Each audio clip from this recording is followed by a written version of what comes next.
organisation by character, you don't have to give incentives, money incentives, because people learn to do the right thing because it's the right thing to do. See, character is doing the right thing because it's the right thing to do, whether the whole world's watching or no one ever notices.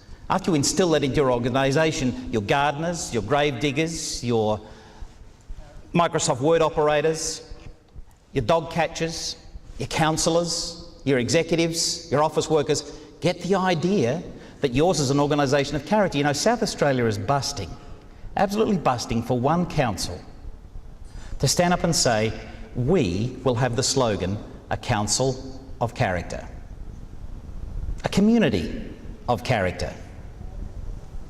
In fact, the whole nation is waiting for one state to say, we will be a state of character. Not of characters, but of character. Real integrity, honesty, fair dinkum, goodness, wholeness and sensational behaviour.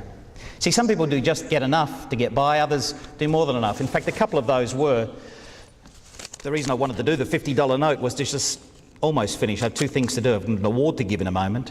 But on this $50 note, not all our money, we have some people of incredible character. On the back, there's a picture of an Aboriginal man. Does anybody know who he is? Very good. David Yunnaipon lived to the age of 96. He was the first Aboriginal poet. He is known as the Australian Leonardo.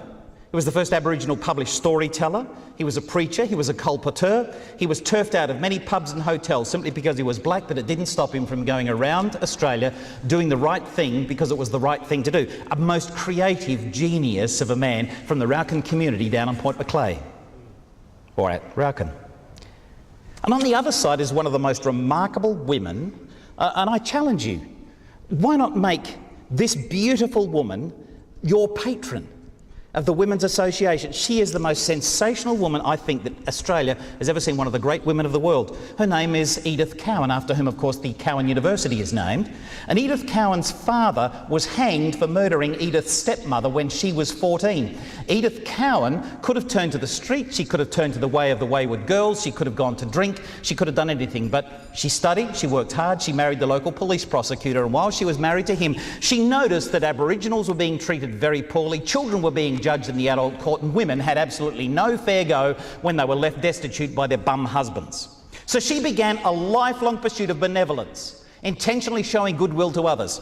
We have women lawyers now because of Edith Cowan. We have children's courts now because of Edith Cowan. We have women on the synod of the Anglican Church because of Edith Cowan. We have women in Parliament because of Edith Cowan. I dare say we have women mayors and women council members because of Edith Cowan. The Princess Alexandria Hospital in Perth is because of Edith Cowan Home for Wayward Girls and Disadvantaged Mothers. Edith Cowan worked to her dying days on the principle, one driving principle of benevolence. Councillors, it's a bit of a cheeky challenge. I don't know why you entered local government.